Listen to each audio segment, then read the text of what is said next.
أعوذ بالله من الشيطان الرجيم. بسم الله الرحمن الرحيم.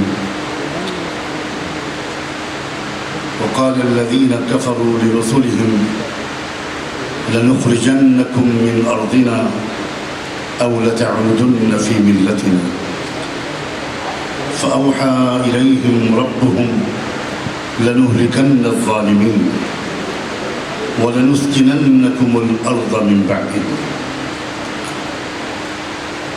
سبحان ربك رب العزة عما يصفون وسلام على المرسلين والحمد لله رب العالمين. اللهم صل على سيدنا محمد وعلى آل سيدنا محمد وبارك وسلم.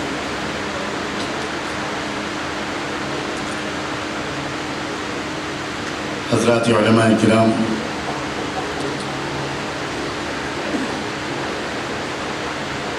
قابل احترام رہبران ملت، عمائدین شہر بنگلور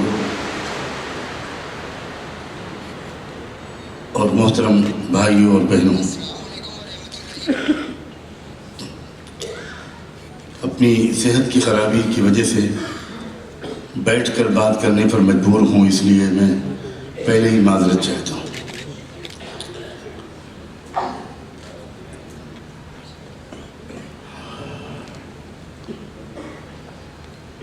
اللہ تعالیٰ میرے لیے آسان فرمائے کہ انتہائی منتخب ترین آڈینس کے سامنے میں کچھ بہت ضروری باتیں بہت ہی مختصر سے اور سادہ سے لفظوں میں عرض کر سکوں۔ آپ سب اس کی دعا کریں، یہ بڑی عنایت ہوگی۔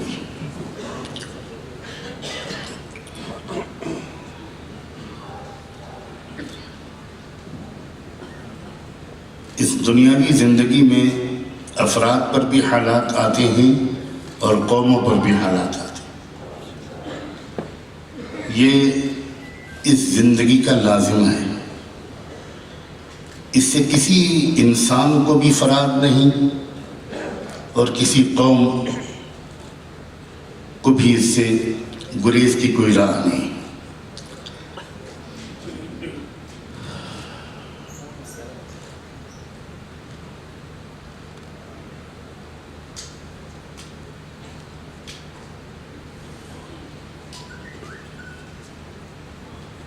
چار چیزیں ہوتی ہیں، اگر وہ کسی فرد کے اندر موجود ہوں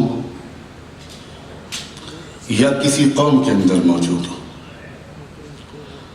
تو وہ فرد بڑے سے بڑے چیلنج کا مقابلہ بڑی کامیابی کے ساتھ کر سکتا ہے، اور وہ قوم بھی سخت سے سخت چیلنجز کا مقابلہ نہایت کامیابی کے ساتھ کر سکتی ہے۔ سب سے پہلی چیز جو کسی فرد کے اندر ہونی چاہیے وہ ہے ہمت، حوصلہ، مضبوط ارادہ۔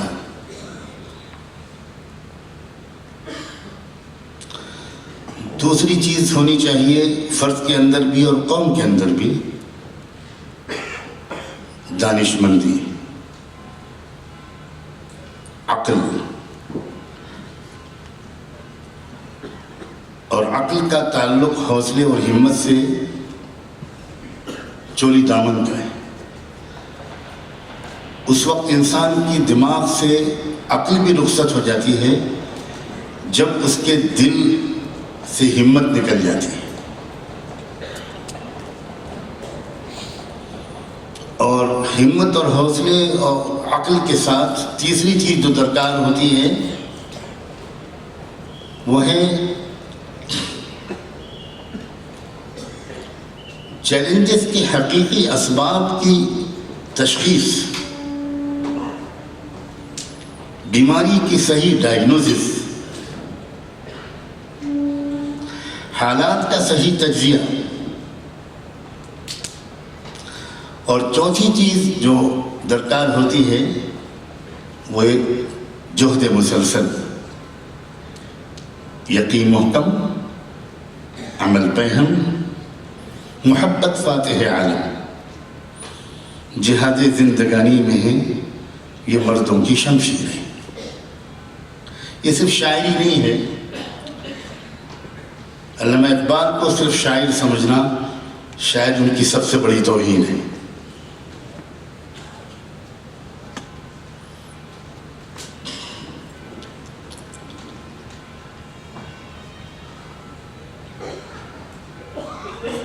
یہ ہمت، یہ حوصلہ، اس کا سورس کیا ہے؟ کہاں سے آ سکتی ہے ایک فرد کے اندر ہمت؟ کہاں سے مل سکتا ہے ایک قوم کو حوصلہ؟ ہمت اور حوصلے کا سورس ایمان ہے۔ جس فرد اور جس قوم کی نظر اس بات پر ہر وقت رہتی ہے کہ ظاہری طور پر حالات کسی بھی کی طرف سے لائے جا رہے ہوں، وہ اصل میں حالات اللہ کی مرضی کے بغیر نہیں آ سکتے، اور اللہ کی طاقت اور قدرت کیا ہے، کون ہے اللہ، ہم کس رب پر ایمان لائیں؟ اس کی قدرت، اس کی طاقت کیا ہے، اس کا ادراک، اس کو جاننا اور پہچاننا اور ہر دم یاد رکھنا صرف تقریر کے وقت میں یاد رکھنے سے کام نہیں چلے گا۔ ہم ہر وقت امیڈیٹ ریئیکشن، اسپونٹینیس ریئیکشن، برجستہ رد عمل، ہماری طرف سے جو بھی آتا ہے، کوئی خبر سن کر، کسی بے تکلف گفتگو کے درمیان جس انداز کے ہم تبصرے کرتے ہیں، مسائل کا جو حل ہم تلاش کرتے ہیں یا تجویز کرتے ہیں، وہ سب انڈیکیٹ کرتا ہے کہ ہماری ہمت کا کیا حال ہے، اور اس ہمت کے پیمانے پر ہم اپنے ایمان کو خود ناپ سکتے ہیں۔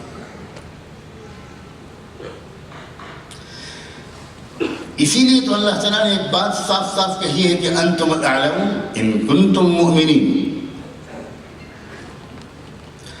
آج کے زمانے میں ہم قرآن مجید کے طرز کلام سے اتنے دور ہو گئے ہیں کہ صرف سادہ سے ترجمے سے قرآن کا مطلب سمجھ میں نہیں آتا، یا کم سے کم اطمینان نہیں ہوتا۔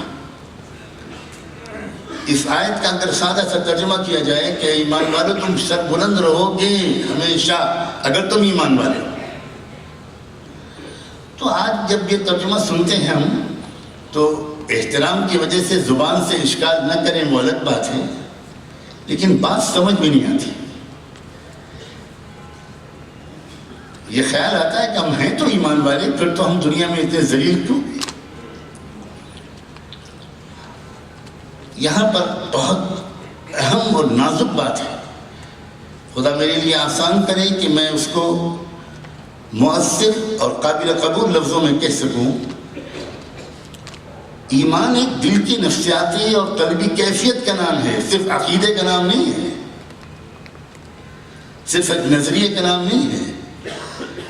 عقیدہ الگ چیز ہے، اور اس عقیدے پر یقین، ایسا یقین کہ وہ ہر وقت ذہن میں تازہ رہے، اور جب بھی گفتگو ہو اسی یقین کے مزاج کے مطابق ہو، جب سوچا جائے، جب بولا جائے، جب لکھا جائے، تو کوئی بات اس یقین کے تقاضوں کے خلاف ذہن میں بھی نہ آئے، زبان سے نہ نکلے۔ یہ جو ایمانی کیفیت ہے کہ عزت و ذلت، موت و حیات، سربلندی، عروج و زوال، سب کچھ اللہ کے ہاتھ ہے، اور اللہ تعالیٰ کی جو قدرت ہے اس نے اپنی قدرت کو سائنٹیفک اصولوں کے تحت سے مربوط کر دیا ہے۔ اس کی قدرت ہماری تمناؤں کے مطابق عمل نہیں کرتی، اس کی قدرت مضبوط اور کبھی نہ بدلنے والے اصولوں کے مطابق استعمال ہوتی ہے، وہ ہماری تمناؤں کے مطابق استعمال نہیں ہوتی۔ لیس بِأَمَانِيِّكُمْ وَلَا بِأَمَانِيِّ أَهْلِ الْكِتَابِ مَن يَعْمَلْ سُوءًا يُجْزَ بِهِ۔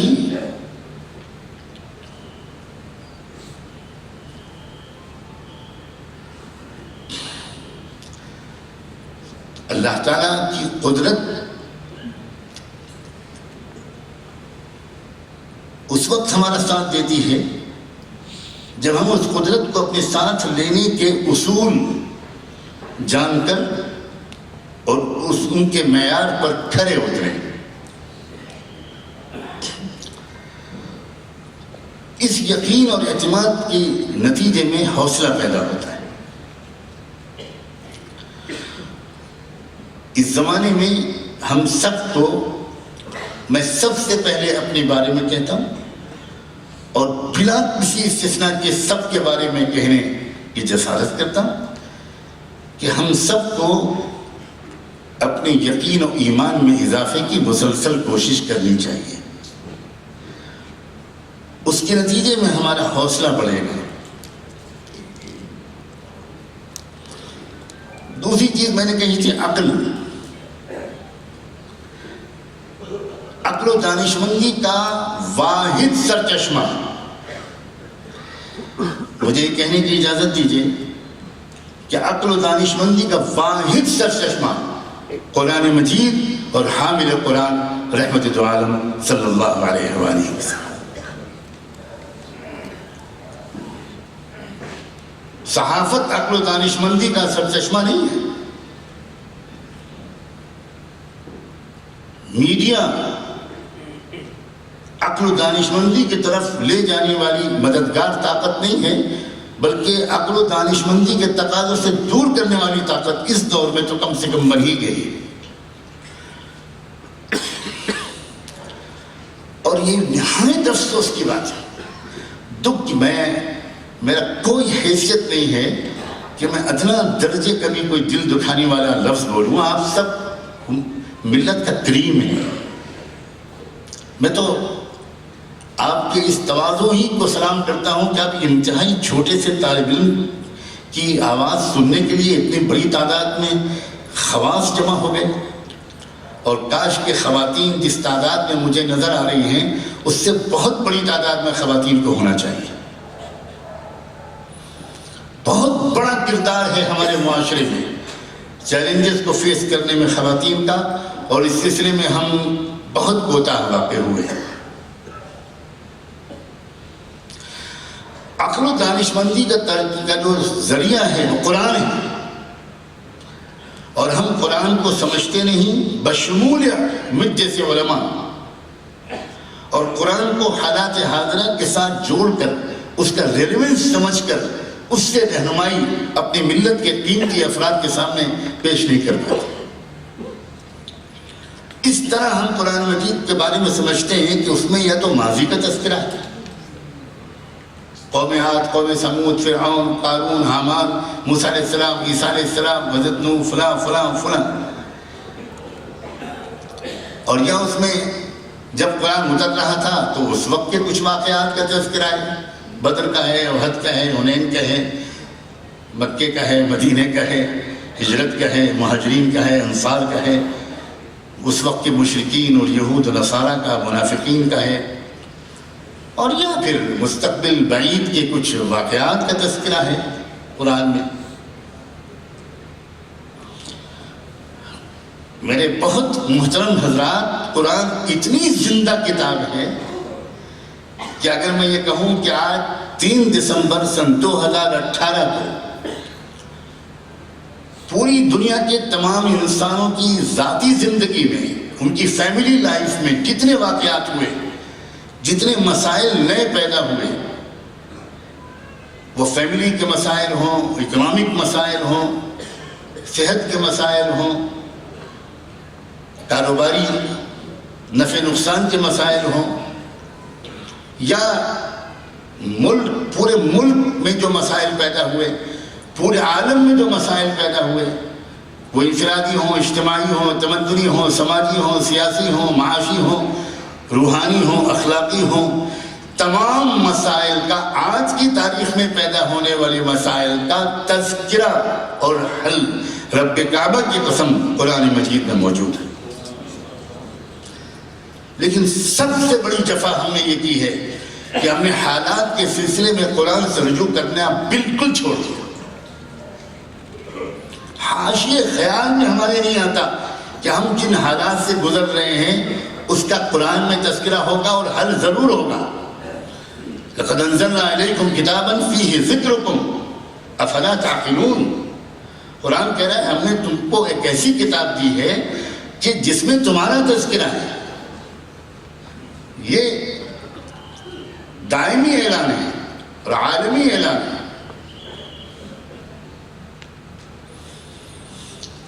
اور یہ سب سے بڑی میں عاجزانہ گزارش کروں گا علماء سے کہ وہ قرآن مجید کو ایک زندہ کتاب رہنمائی کی حیثیت سے غور کریں اور ملت کے خواص اور عوام کو، نوجوانوں کو، مردوں اور خواتین کو اس کے مطابق رہنمائی دینے کی کوشش کریں.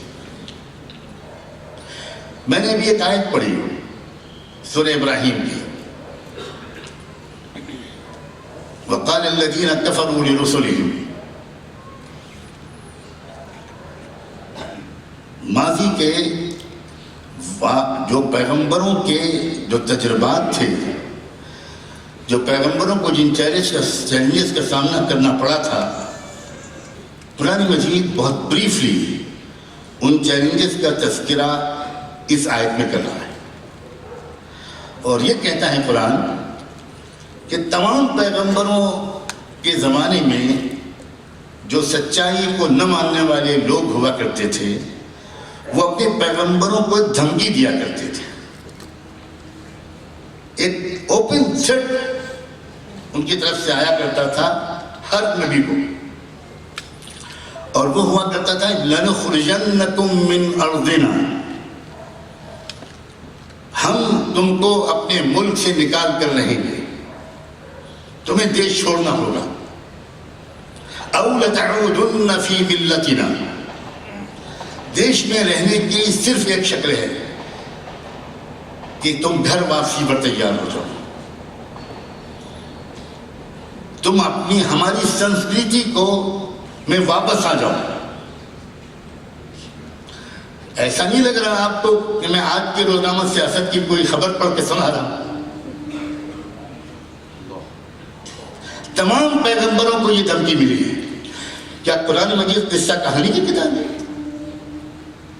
قرآن اگر یہ کوٹ کر رہا ہے پوری ہسٹری کا خلاصہ سنا رہا ہے اور یہ کہہ رہا ہے کہ ہر نبی کو اپنے اپنے زمانے میں ایک دھمکی کا سامنا کرنا پڑا ہے، اور وہ صاف لفظوں میں یہ ہے کہ بھئی ہمارے ملک میں رہنے کا ایک تو سب سے بڑی بات یہ ہے ارضنا، یعنی ہمارا دیش، ہمارا ملک. تو یہ کوئی نیا دعویٰ نہیں ہے، کوئی نیا چیلنج نہیں ہے. ہم یہ سمجھ رہے ہیں کہ یہ 4-4.5 سال سے چیلنج شروع ہوا ہے. یہ چیلنج تو ہزارہ نہیں لاکھوں سال سے چل رہا ہے.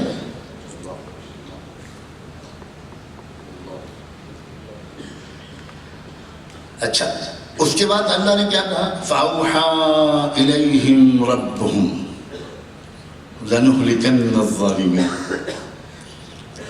پھر کیا ہوا؟ ان سب پیغمبروں کے رب نے ان سے ہمیشہ خاموشی کے ساتھ اپنا منصوبہ بتایا کہ دیکھو یہ ان کا منصوبہ ہے، اس سے متاثر مت ہونا، ہم بتا رہے ہیں ہمارا منصوبہ کیا ہے. اور وہ بھی منصوبہ جو بتایا وہ شور مچا کر نہیں بتایا. فَأَوْحَىٰ، یہاں علماء جانتے ہیں اوحا کہتے ہیں الاشعار الخفی، سیکرٹ کمیونیکیشن، خاموشی کے ساتھ ان کو بتایا کہ دیکھو ہمارا پلان کیا ہے. لَنُهْلِكَنَّ الظَّالِمِينَ.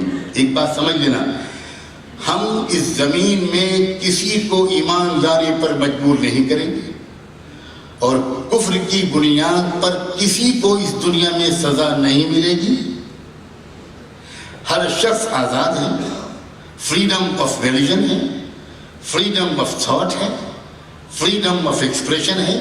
ہمارے ربانی تربیتی نظام میں جس کا ازلی اور ابدی نام ہے اسلام، اس میں کسی کو مجبور نہیں کیا جا سکتا، مگر جو ظلم کرنے والے لوگ ہوں گے ہم ان کے شر سے تم کو بچائیں گے اور اس ظلم کی سزا ان کو دے کر رہیں گے. یہ ہمارا منصوبہ ہے. دیکھیے قرآن مجید کا عجیب انداز. آیت کے شروع کے حصے میں اس نے کہا وقال الذین کفروا، یہ نہیں کہا کہ وقال الذین ظلموا. وہاں ذکر کیا انکار کرنے والوں کا، دھمکی تو مل رہی ہے سب کی طرف سے، لیکن جب یہ کہا کہ زمین میں آخری فتح کس کو ہوگی تو اس وقت لنہلکن الکافرین نہیں کہا، لنہلکن الظالمین کہا. قرآن مجید بہت عجیب و غریب زبان بولتا ہے، اور آج ہزاروں لائبریریاں اور تفسیر کی کتابوں کے ہونے کے باوجود ہم علماء بھی جو قرآن کو نہیں سمجھ پا رہے، اس کی میں خاص وجہ بتانا چاہتا ہوں، کیونکہ یہ بھی میں جانتا ہوں کہ آج ہمارے ہزاروں لاکھوں کی تعداد میں پروفیشنل نوجوانوں، انٹلیکچوئلز، بہنوں اور بھائیوں کو قرآن مجید کے سمجھنے کا ایک شوق ہو گیا. یہ بہت قابل قدر بات ہے، ہائیلی اپریشیبل ہے. لیکن میں ایک بات کہنا چاہتا ہوں قرآن کے سمجھنے کے سلسلے میں. پہلے میں ایک مثال دے دوں، اسے تھوڑا سا مسکراہٹ بھی آپ کے ہونٹوں پر آ جائے گی. یہ میری ایک عام عادت ہے کہ میں کچھ دیر سنجیدہ بات کرنے کے بعد ایک آدھ لطیفہ ضرور سناتا ہوں.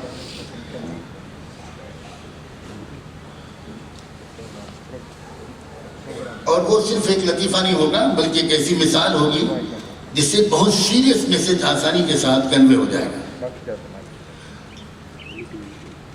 فرض کیجئے 2 فٹ بال کی ٹیمیں میچ کھیل رہی ہیں. میچ اپنے شباب پر ہے اور دونوں ٹیموں کے کوچز گراؤنڈ کے باہر بیٹھ کر بہت کلوزلی واچ کر رہے ہیں اپنی اپنی ٹیم کے پرفارمنس کو. ایک ایک پلیئر پر ان کی نظر ہے. ایک ٹیم کا کوچ یہ محسوس کرتا ہے کہ میری ٹیم کے فلاں کھلاڑی سے ایک ذرا سی غلطی ہو رہی ہے، اگر یہ غلطی دوبارہ ہو گئی تو گول پڑ جائے. تو وہ کرتا کیا ہے، وہ پانی کے گلاس کے بہانے اس کھلاڑی کو ایک میسج بھیجتا ہے. اور دیکھنے والے ہم جیسے تماشا یہی دیکھتے ہیں کہ ایک پلیئر یا کوئی اور گراؤنڈ مین وہ آ رہا ہے اور پانی کا گلاس لے کر آیا اور ایک پرٹیکولر کھلاڑی کے پاس گیا، اس نے اس کو پانی پلایا اور چپکے سے کچھ کہہ دیا جو ہم میں سے کسی کو نہیں سمجھ میں آیا کہ اس نے کیا کہا. اور وہ اتنا مختصر جملہ ہوتا ہے کہ سر نے کہا کہ ذرا لیفٹنگ کو چیک کیے رہنا.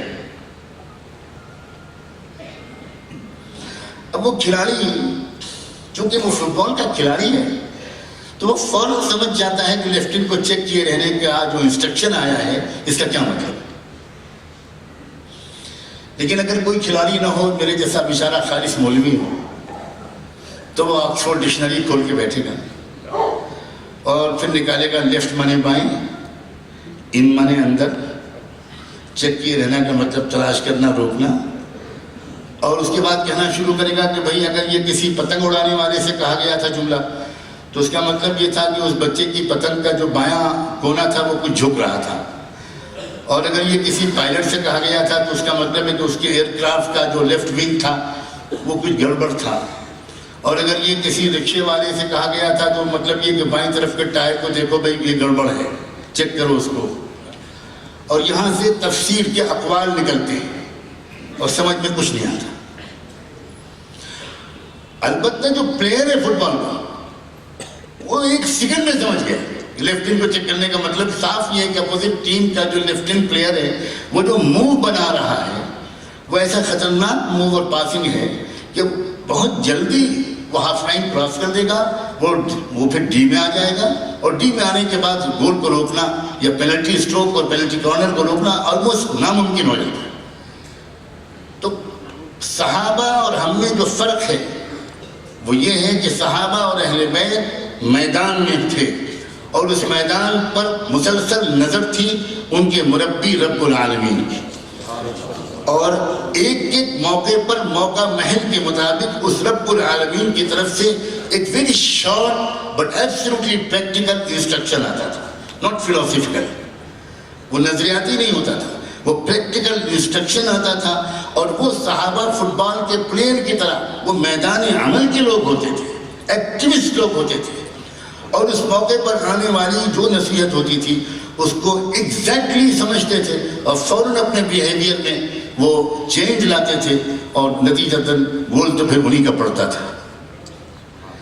ہماری مصیبت یہ ہے کہ اول تو ہم قرآن پر غور نہیں کرتے بھی ہیں تو کتابوں کی روشنی میں کرتے ہیں، جدوجہد کے میدان سے قرآن کو ہم نے دور کر دیا ہے اور قرآن سے رہنمائی نہیں لیتے، اور اس وجہ سے نہ ہمیں سیاست سمجھ میں آتی ہے۔ میں بہت صاف لفظوں میں پورے کانفیڈنس کے ساتھ کہہ رہا ہوں کہ جو سازشیں ہمارے خلاف رچی جاتی ہیں، بڑے سے بڑا ہمارا سیاستدان اس کی اصل حقیقت کو نہیں سمجھ پا رہا ہے۔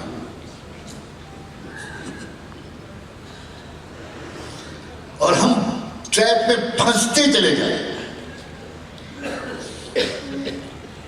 یہ تو میں نے کہا تھا، دوسری چیز ہے عقل، حالات کا مقابلہ کرنے کے لیے گہری سمجھ، اس کا سورس قرآن اور محمد رسول اللہ کی رہنمائی کے سوا کچھ نہیں۔ جتنا جو انسان قرآن اور رب قرآن سے علمی اور عملی طور پر قریب ہوتا ہے، اور جتنا جو انسان حامل قرآن محمد مصطفیٰ صلی اللہ علیہ وآلہ وسلم کی ذات گرامی سے، ان کی تعلیمات سے علمی اور عملی طور پر اور عقلی طور پر قریب ہوتا ہے، وہ ہر موقع کی اصل حقیقت کو صرف وہی سمجھ پاتا ہے۔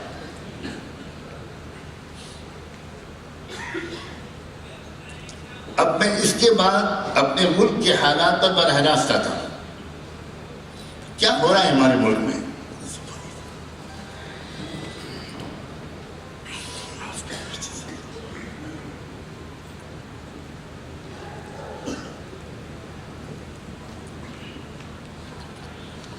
ایک بہت اہم بات تو یہ ہے کہ جو پارلیمانی ڈیموکریٹک پولیٹکس ہوتی ہے،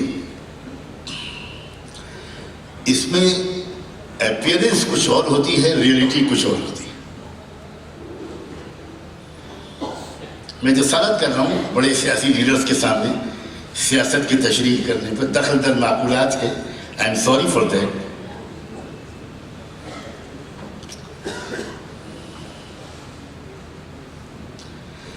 پارلیمانی ڈیموکریٹک پولیٹکس یہ ایک چیس کا گیم ہے، شطرنج کا کھیل ہے۔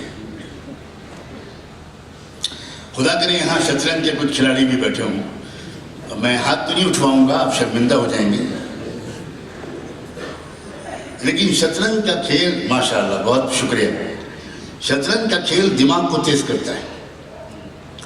یہ الگ بات ہے کہ لوگ شطرنج کے کھیل کو بھی دماغ کی تیزی کے بجائے موڈ کو ٹھیک کرنے کے لیے کھیلتے ہیں۔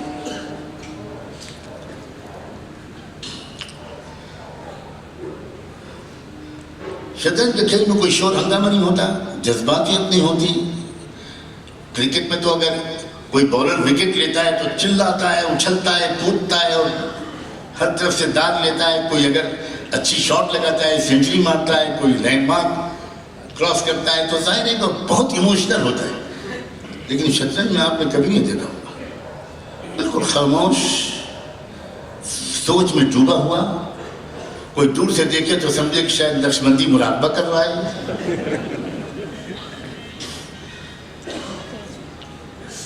اور وہ ایسے شاندار موو کھیلتا ہے، ویری سائلنٹلی، ویری کول مائنڈڈلی، کہ کس طرح شہ کو مات دینا ہے، کس طرح آگے بڑھنا ہے۔ سیاست، جمہوری سیاست، یہ ایک چیس کا کھیل ہے، کہ ہم مسلمان چیس کے کھیل کا مقابلہ کشتی سے کرنے کے عادی ہیں۔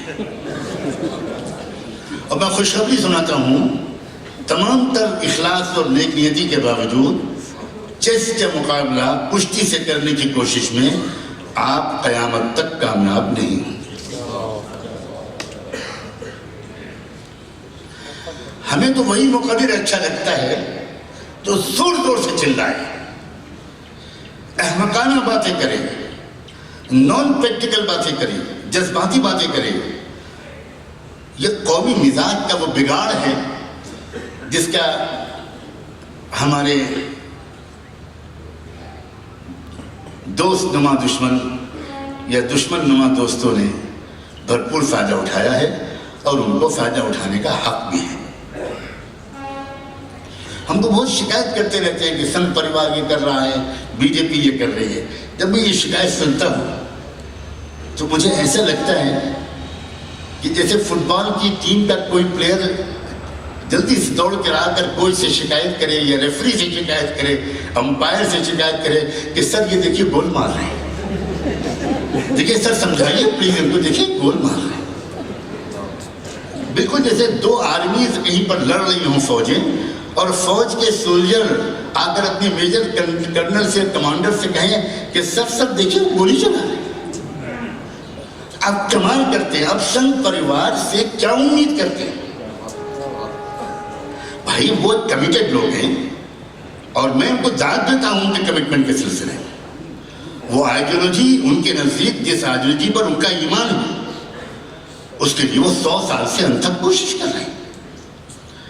اور ہم سارے لوگ سجدے میں گر کر بد دعا کریں تب بھی اللہ نے اس دنیا کو جس سائنٹیفک نظام کے تحت پیدا کیا ہے کبھی ہماری دعائیں قبول نہیں، کبھی قبول نہیں. بلکہ ان دعاؤں پر تو مجھے الٹا اللہ کی طرف سے بھرپور تماچا اپنے چہرے پر پڑنے کا اندیشہ ہے کہ تم مذاق کر رہے ہو، تم نے میری سسٹم کا سمجھا ہی نہیں. میرے نبی محمد مصطفیٰ نے بدر کے میدان میں دعا کب کی تھی؟ دعا تب مانگی تھی جب بیسٹ پاسبل ایفرٹ 313 نہتوں کو صفوں میں کھڑا کر دیا تھا. تب مانگو دعا. ہم نے دعاؤں کو اپنی نفسیاتی جھوٹی تسلی کا ذریعہ بنایا ہے. آپ کی استعداد سمجھ کے میں بہت سخت باتیں کہہ رہا ہوں.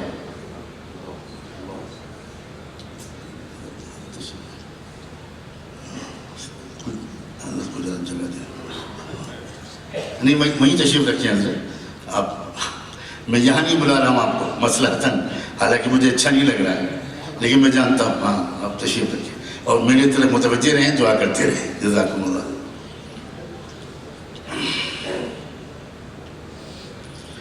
ہم مسلمانوں کا مزاج یہ ہو گیا ہے کہ ہماری دلی خواہش یہ ہے کہ اگر کوئی نان مسلم چائے میں شکر ڈالے تو کمبخت کی چائے کڑوی ہو جانی چاہیے، اس لیے کہ وہ کافر ہے.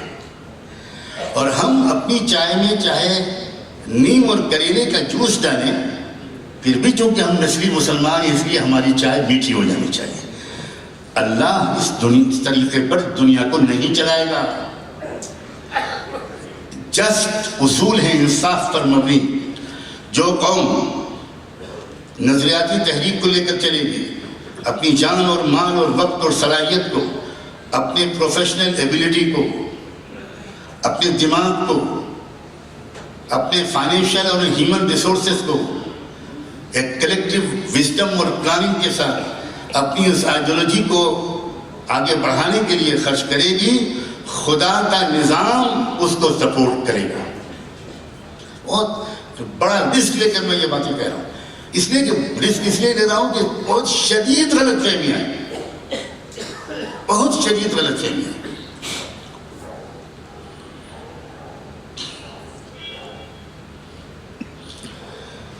میں واپس آتا ہوں اپنے اس موضوع پر. ہمارے ملک کی جو صورتحال ہے اس کی اصل حقیقت کیا ہے؟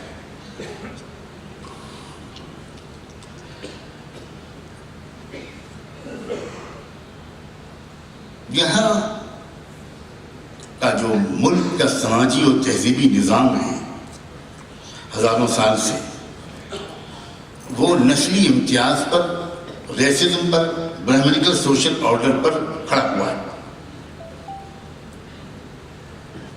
ہزاروں سال سے.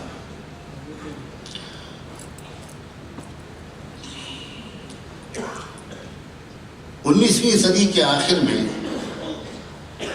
ان مظلوم طبقات کے اندر ایک بیداری کی کچھ تحریکیں شروع ہوئیں. پہلے بھی ہوئی چکی ہیں، پچھلے دور میں بھی ہوئی ہیں.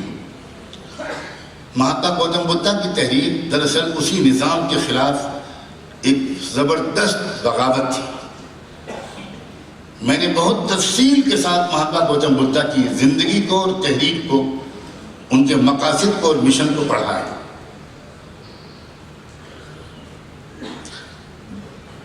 جینیوں کی جو تحریک تھی اس ملک میں وہ بھی اسی برہمنیکل سوشل آرڈر کے خلاف ایک چیختی چلاتی آواز تھی. اور برہمنیکل سوشل آرڈر کا جو مرکزی دائرہ ہے وہ مورتی پوجا ہے اور ان ایکوالٹی ہے، عدم مساوات. اس عدم مساوات کو جاری رکھنے کے لیے مورتی پوجا ضروری ہے. میں اس کو کاش کے تفصیل سے بیان کر سکتا لیکن وقت میں گنجائش نہیں ہے. یہ لازمی طور پر اگر ان کو سماج کو اونچ نیچ میں تقسیم کرنا ہے تو ان کو کچھ کو پوجا کرانے والے اور کچھ کو پوجا کرنے والے، ان دو حصوں میں سماج کو تقسیم کرنا ہی پڑے گا. یہ سوشل سائنس کا ایک بنیادی اصول ہے. حدام صاحب کا یہ قصہ ہے. تو بہت تحریکیں ماضی میں بھی اٹھی، انہوں نے بڑا کام بھی کیا، لیکن الٹیمیٹلی وہ کولیپس کر گئی. اور اس لیے کولیپس کر گئی کہ ان کے اوپر شدید ظلم کے پہاڑ توڑے گئے.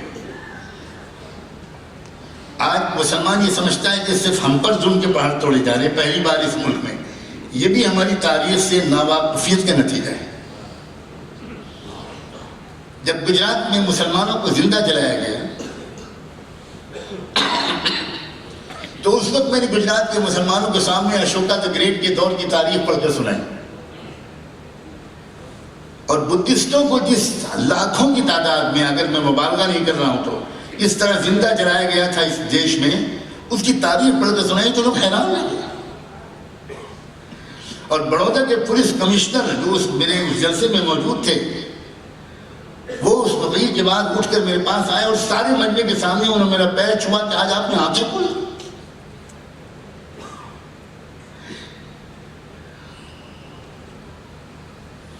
19ویں صدی کے آخر میں ایک زبردست تحریک اس ملک میں پھر اٹھی اور آپ کی ذمہ داری شاید زیادہ ہے اس لیے کہ وہ تحریک ساؤتھ انڈیا سے اٹھی تھی.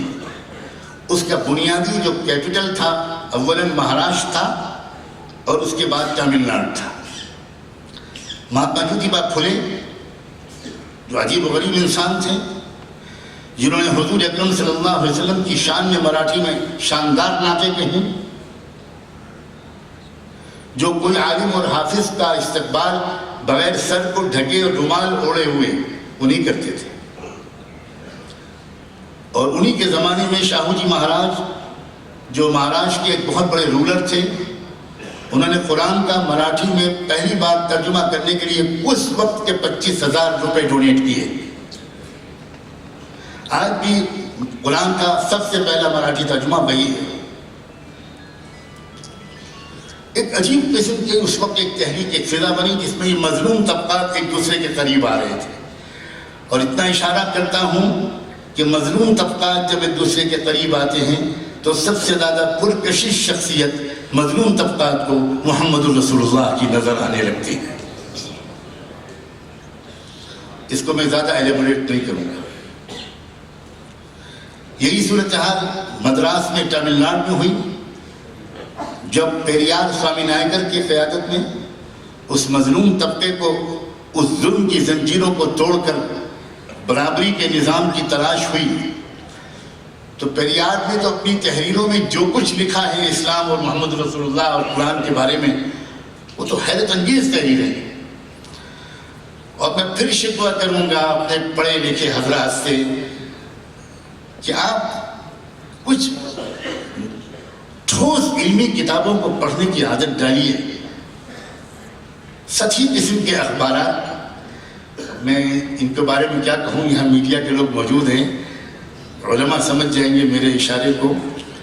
حضرت جی مولانا یوسف صاحب رحمۃ اللہ علیہ نے ایک مرتبہ دیکھا کہ ایک اور عالم مفتی زین العابدین صاحب اخبار پڑھ رہے تھے. تو حضرت جی مولانا یوسف صاحب نے پوچھا مفتی جی کیا کر رہے ہو؟ تو مفتی صاحب نے جواب دیا جھوٹ میں سے سچ نکالنے کی کوشش کر رہا ہوں. تو میں سمجھتا ہوں کہ اس دور کے اخبارات میں 5 کلو میں سے 10 گرام سچ نکل آتا ہوگا. آج کے اخبارات کے بارے میں تبصرہ کرنے کی ذمہ داری آپ پر چھوڑتا ہوں. کس چیز پر کس ذریعے سے ہم حالات کو سمجھنے کی کوشش کر رہے ہیں؟ ایبسلوٹ جھوٹا پورا نظام ہے. علماء سمجھ جائیں گے حدثنی قلبی عن دجال،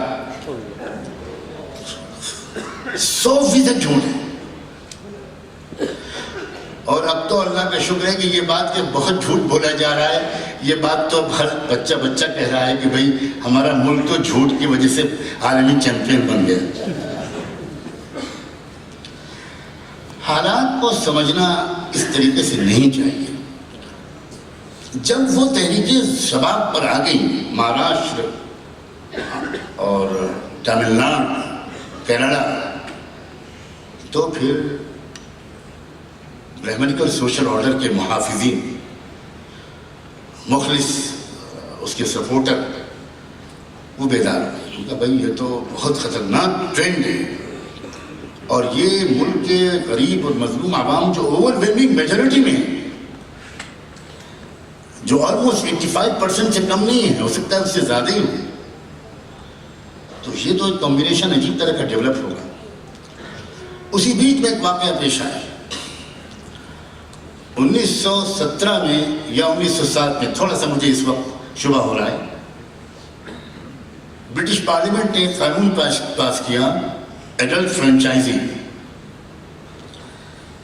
جس کا مطلب یہ تھا کہ اب جہاں جہاں برٹش حکومت ہوگی اور الیکشن ہوگا تو ہر بالغ شخص وہ ووٹ ڈالنے کا حقدار ہوگا.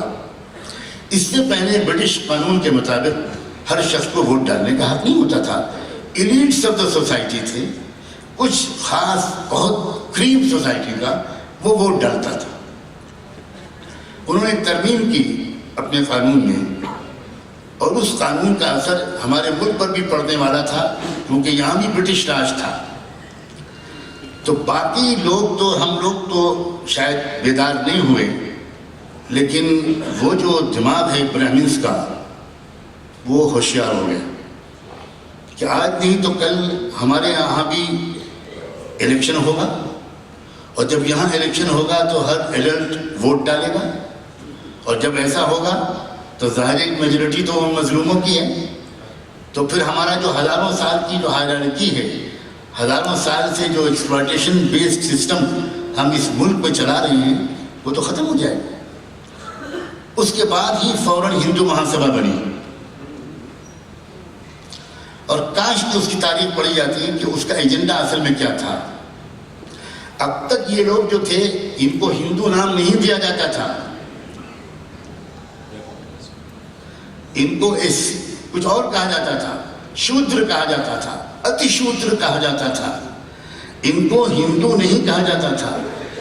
اس کے بعد ہندو مہاسبھا نے ایک زبردست کمپین چلایا، اور اس میں بہت سی NGOs آرگنائزیشنز نے کام کیا، جس کے نتیجے میں ان سب کو ہندو کہا گیا، قرار دیا گیا.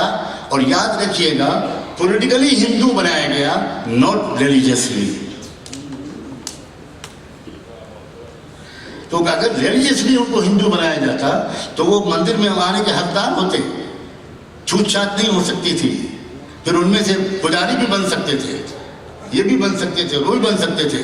لہذا ان کو پولیٹیکل ہندو، آج تک یہ جو میجورٹی ہے، یاد رکھیے یہ پولیٹیکلی ہندو ہیں، یہ ریلیجیسلی ہندو تسلیم نہیں کیے جاتے. یہ حقیقت. اب اس تحریک کو ایک اور لیڈر ملا جو انٹرنیشنل یونیورسٹی سے پڑھ کر آیا تھا، ڈائیلاگ جانتا تھا، کمیونیکیشن جانتا تھا، امریکن برٹش مائنڈ جانتا تھا، انٹرنیشنل اوپینین اور کمیونٹی کے اوپینین کو کیسے کنوینس کیا جاتا ہے وہ یہ جانتا تھا. آپ نام سمجھ گئے ہوں گے، ڈاکٹر امبیڈکر. اس نے جو پریزنٹ کرنا شروع کیا اپنے کیس کو، اب یہ بھی آپ ایک بات سمجھیے، اپنے کیس کا پریزنٹیشن آپ اگر غصے سے کریں گے تو چاہے جتنا معقول کیس ہوگا، nobody is going to support you.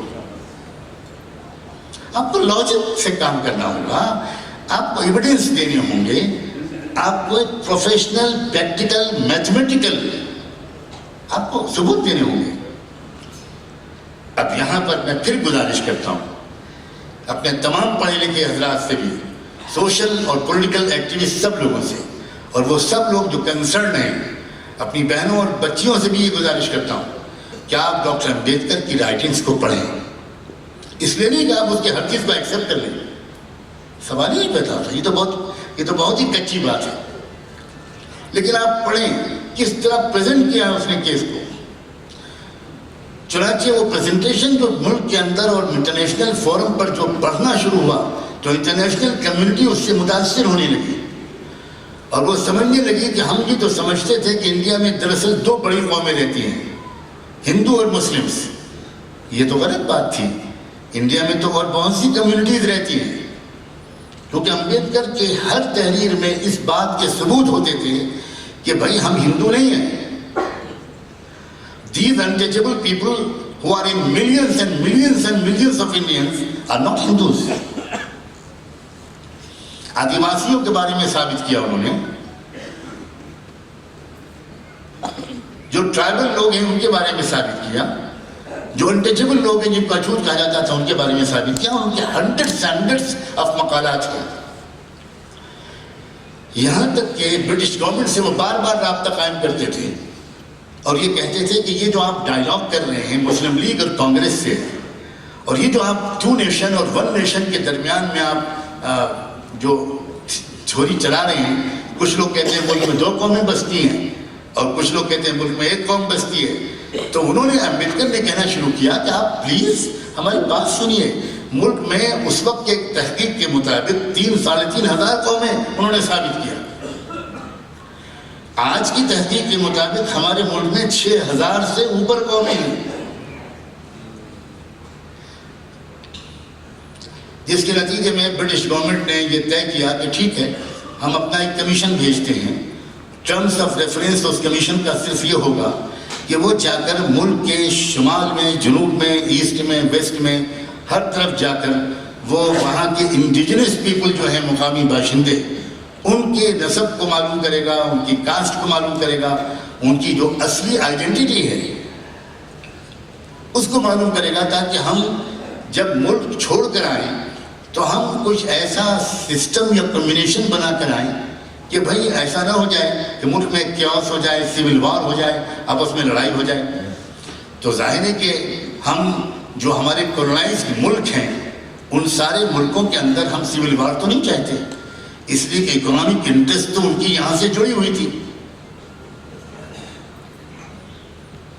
اس کے لیے انہوں نے کمیشن بھیجا. اب یہاں پر آپ کے ذہن میں ایک نشان قائم کرنا چاہتا ہوں کہ اس کمیشن کو جس کا ہیڈ کر رہے تھے برٹش ایک لا میکر جن کا نام تھا سائمن، اس لیے اس کمیشن کا نام رکھا گیا سائمن کمیشن. تو اس سائمن کمیشن کا استعمال مسلمانوں نے بھی کیا، علماء نے بھی کیا، مسلم لیگ نے بھی کیا، سر سید نے بھی کیا. اس سائمن کمیشن کو اگر کسی نے ریجیکٹ کیا تو وہ گاندھی جی تھے، اور انہوں نے پورے ملک میں ایک زبردست تحریک چلائی کہ go back Simon commission, go back Simon commission. کالے جھنڈوں سے ہر جگہ ان کا استقبال کیا. کیوں کیا یہ میں امید کرتا ہوں کہ اتنے سمجھدار تو آپ ہوں گے کہ آپ خود سمجھ جائیں گے کہ کیوں کیا.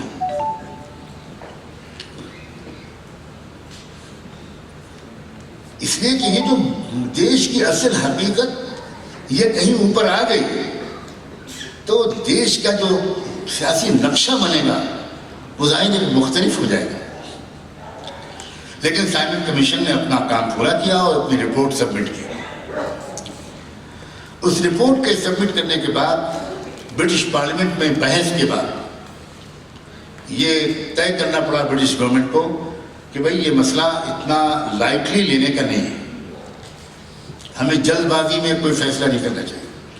تب انہوں نے فیصلہ کیا کہ ہم ایک راؤنڈ ٹیبل کانفرنس بلائیں، اور راؤنڈ ٹیبل کانفرنس میں ہم سب کو بلائیں. جنہوں نے ہمارا بائیکاٹ کیا ان کو بھی بلائیں، اور جنہوں نے کوآپریٹ کیا ان کو بھی بلائیں، اور انڈیا کے اندر ڈفرینٹ ایتھنک جو کمیونٹیز ہیں ان کے نمائندوں کو بلائیں. چنانچہ انہوں نے سب کو بلایا. لیکن پہلے راؤنڈ ٹیبل کانفرنس میں گاندھی جی نہیں گئے، لیکن ڈاکٹر امبیڈکر اور ان کے ساتھی بھی گئے، اور مسلم لیڈرشپ وہ بھی گئی. مولانا شوکت علی گئے، ظفر اللہ خان گئے, نواب چتاری گئے, اور بھی بہت سے حضرات گئے.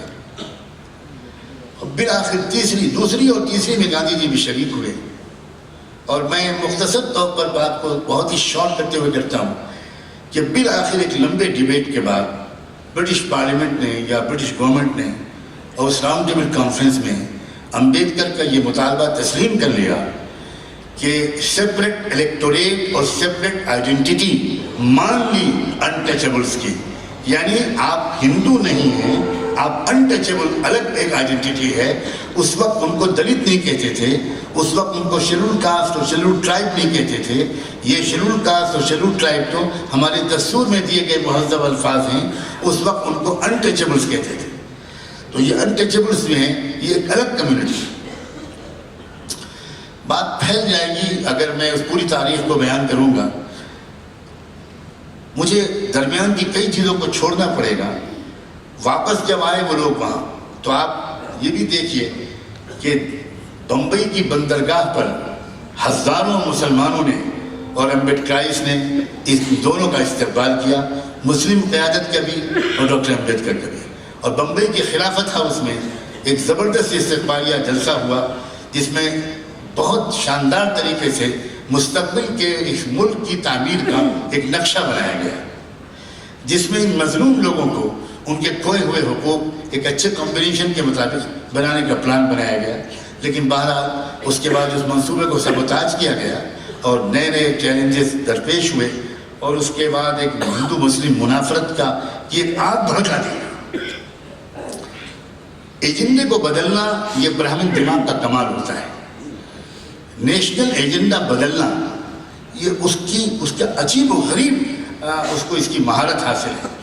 اور پوری قوم ان کی میوزک پر ڈانس کرنے لگتی ہے, ان کی ڈگڈگی پر ناچنے لگتی ہے, اور اصل مسئلہ پیچھے رہ جاتا ہے. اور جو مسئلہ وہ سامنے لاتے ہیں قوم کے, اسی مسئلے پر ہم قوم ریئیکٹ کرنے لگتی ہے. خاص طور پر چونکہ یہاں جو ہمارے بہترین خواص جمع ہیں, مسلمانوں سے یہ غلطی سیاسی شعور کی کمی کی وجہ سے سینکڑوں بار ہو چکی ہے.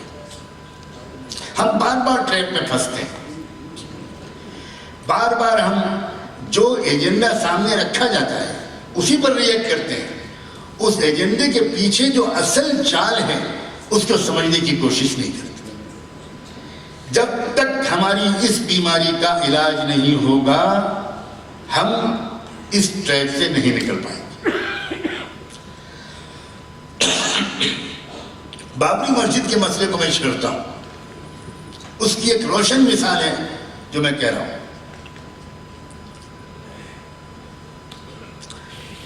1948 میں جنوری میں جب گاندھی جی کو قتل کیا گیا اور یہ خبر ملک میں ایک آگ کی طرح پھیل گئی کہ انہیں کسی سکھ نے, کسی عیسائی نے, کسی مسلمان نے نہیں, ایک اعلیٰ ترین خاندان کی نسل کے برہمن نے مارا ہے.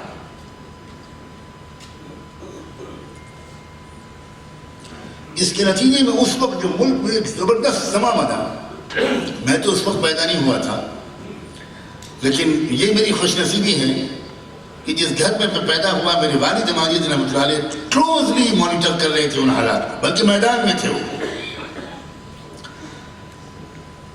اس لیے انہوں نے اس دور کے سارے مشاہدات مجھے بتائے, اور میں یہاں پر ان کا ضرور اس لیے ذکر کروں گا کہ یہ ان کا احسان ہے کہ 13-14 سال کی عمر میں ایک سفر کے دوران جب وہ مجھے اپنے ساتھ لے کر کبھی کبھی جاتے تھے, مدرسے کی چھٹی ہوتی تھی, تو راستے میں مجھے بہت کچھ نصیحتیں کرتے تھے, میں نوٹ کرتا تھا.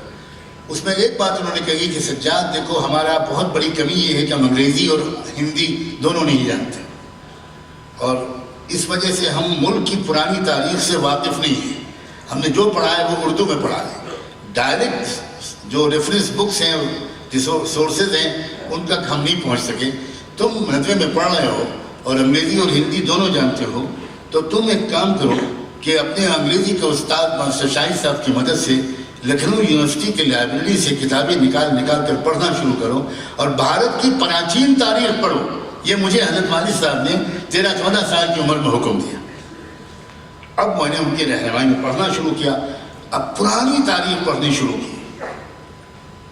اور اس کے بعد جو دور آیا، پھر اس کے بعد جو دور آیا، پھر گپتوں کا دور، موریوں کا دور، اشوکا دی گریٹ کی تاریخ، تو میرے سامنے بالکل نئی دنیا ہونے لگی کہ ہم اپنے دیش سے واقف ہی نہیں، ہم یہاں کے جو بے چین ضمیر ہے اور مظلوم جو کروڑوں کی آبادی ہے اس کی جو تاریخ ہے اس سے واقف ہی نہیں، ہمیں کچھ خبر ہی نہیں، اور ہم بالکل بے خبری کے عالم میں سارے ہی اقدامات اٹھاتے ہیں، اور ان کو پڑھتے پڑھتے پھر وہ دور آیا کہ جب جیوتیبا پھولے کی تاریخ، پیریار کی تاریخ، ڈاکٹر امبیڈکر کی تاریخ، اس قسم کے لیڈروں کی تاریخ پڑھنے شروع کی،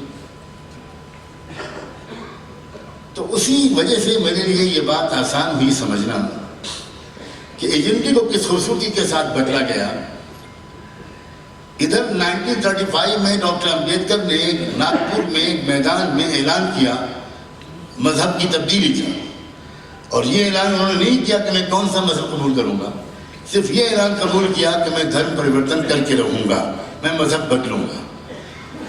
اس کے فوراً بعد بنگال میں گائے کے نام پر ہندو مسلم فسادات چھڑ دیے گئے، اور اس وقت سے آج تک یہ جو فسادات ہوتے ہیں، جو قتل عام ہوتا ہے، یا جو بھی ایشوز ہوتے ہیں، ان کا مقصد صرف مسلمانوں کی جان و مال کو نقصان پہنچانا نہیں ہوتا، ان 85% کو ہندو بنائے رکھنا اس کا پہلا مقصد ہوتا ہے۔ اس کی ایک مثال بابری مسجد کا مسئلہ بھی ہے کہ جب گاندھی جی کو اس ظالمانہ طریقے پر ایک اسی نسل کے شخص نے اس طرح بے رحمانہ طریقے پر موت کی گھاٹ اتار دیا اور پورے ملک میں سناٹا چھا گیا، تو وہ جو طبقہ تھا وہ بہت بری طرح بدنام ہو گیا، اور پورے ملک کی ہمدردی مظلوم طبقات کی طرف چلی گئی۔ مظلوم طبقات کے اندر اور ایک زبردست لہر چلی کہ بھائی یہ تو بات بالکل صحیح ہے کہ یہ لوگ تو اتنے بے رحم ہیں کہ اپنے آدمی کو مار دیا، یہ ہمارے ساتھ کیا انصاف کریں گے، لہٰذا ہم سب کو ہمارے اپنے درمیان فاصلوں کو کم کرنا چاہیے، مل جل کر اسٹریٹجی بنانی چاہیے۔ اس طرح کی نشستیں، ملاقاتیں، رابطے شروع ہو گئے۔ میں ان کی تفصیلات میں اس وقت نہیں جا سکتا وقت کی کمی کی وجہ سے۔ کچھ ملاقاتوں اور رابطوں کی تفصیلات مجھے ان لوگوں کے ذریعے بھی معلوم ہوئی ہیں جو خود براہ راست رابطہ کرتے تھے، کوئی وہ سیکنڈ ہینڈ انفارمیشن نہیں ہے۔ اس بات کو بہت سیریسلی لیا گیا اور یہ طے کیا گیا کہ بھائی اگر اس قوم کو اپنا غلام بنائے رکھنا ہے، آپ سمجھ رہے ہیں کس قوم کا تذکرہ کر رہا ہوں، مسلمانوں کا نہیں کر رہا ہوں، میں ان مظلوموں کو اپنا غلام اگر بنائے رکھنا ہے تو اس کا صرف ایک ہی راستہ ہے کہ ہندو مسلم جھگڑے کرائیں، اور ہندو مسلم جھگڑے کرا کر انہوں نے ایک کام تو یہ کیا کہ ان کو پھر سے ہندو بنائے رکھنے میں وہ کامیاب ہوئے، اس لیے کہ جب وہ فسادات ہوتے ہیں تو ان کو ہی پیسے دے کر شراب پلا کر وہ مسلمانوں کو مارنے کے لیے استعمال کرتے ہیں، وہ خود تو کبھی بھی کھل کر باہر نہیں آتے، اس طرح وہ ہندو بنے رہتے ہیں اور مسلمانوں کو ٹارگٹ بنایا جاتا ہے تو مسلمان ڈیمورلائز ہوتا ہے، نفسیاتی طور پر، معاشی طور پر، اقتصادی طور پر وہ اس کی کمر ٹوٹتی ہے، لیکن وہ ان کا ہدف نمبر 1 نہیں ہوتا، وہ اصل نشانہ ان کا ہوتا ہے ان کو ہندو بنائے رکھنا۔ جب کبھی بھی ان کے اندر بیداری کی لہر آئی ہے فوراً ایجنڈا بدلا گیا ہے۔ اس وقت بھی وہی ہوا کہ جلد از جلد بابری مسجد میں مورتیاں رکھ کر اور پورے ملک میں ایک شور مچا کر ایجنڈا بدل دیا گیا، اور یہ شکست خوردہ قومیں، وہ چاہے مسلمان ہوں چاہے وہ مظلوم طبقات کے لوگ ہوں، یہ سب کی ذہنی کمزوری ہے کہ یہ اصل چال کے پیچھے کیا مقصد ہے اس کو نہیں سمجھ پاتے، اور جو پرائم فیسائی سامنے نظر آتا ہے اسی پر ریئیکٹ کرتے ہیں۔ چنانچہ اس کے بعد بار بار یہی ہوا۔ یہ جو رام جنم بھومی کی تحریک چلی تھی اڈوانی جی کی قیادت میں، اس کا بھی کیا قصہ ہے؟ افسوس ہم مولویوں کو تو خیر کیا معلوم ہوتا، ہمارے سیاستدانوں کو بھی نہیں معلوم کہ کیا صورتحال ہے، behind the scene, behind the curtain ہے کیا۔ ہوا یہ تھا کہ وشناتھ پرتاپ سنگھ جی جب وزیر اعظم بن گئے اچانک، کبھی کبھی اندھے کے ہاتھ بھی بٹیر لگ جاتی ہے اور وہ دعویٰ کرنے لگتا ہے کہ میں تو خاندانی شکاری ہوں، تو